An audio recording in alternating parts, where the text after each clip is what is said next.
Hello and welcome to Wise Exotics. This is a box from Predatory Plants, but that's not what's here. Just got another shipment from Carnevaro. This is Nepenthes Smiley's X Maxima, and this is a purebred Maxima, or clone. As you can see, doing pretty well. Now for what Carnevaro suggests is you leave them in the bags to do kind of an acclimation. But I'm going to pot them, then put the bags back on them, and then put them in the greenhouse. This one specifically, because of its species type, I'm going to try to grow outside via a little pot that hangs next to underneath an avocado tree, and hope to see if it can actually vine and start producing uppers eventually. If not, if it doesn't do well, I'm just going to put it back in the greenhouse. But now I'll repot these once in a while.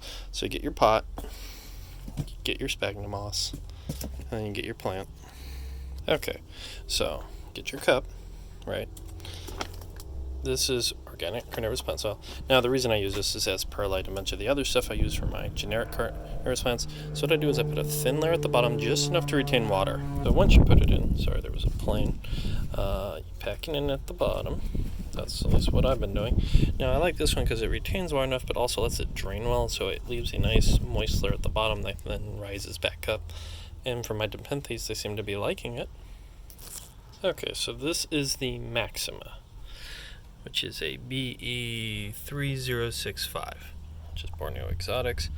Well, the reason I wanted this is I learned that Maxima are highly adaptive and very resilient. They can also take a bunch of different forms, so you could have like 5 of the same species, and each one would be slightly different. So I thought the Smiley's Maxima would do better outside, but this one is my personal one that, if for whatever reason, it can breed. I like the red leaves. I think it's very pretty. Looks like the growth point is intact. Just so focus. Yeah.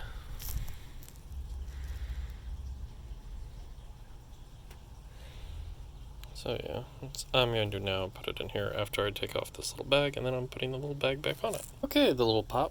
This thing had really big chunky roots, so I was really impressed. The Maxima does well. So I ended up going to a bigger pot, so that's how you repot it.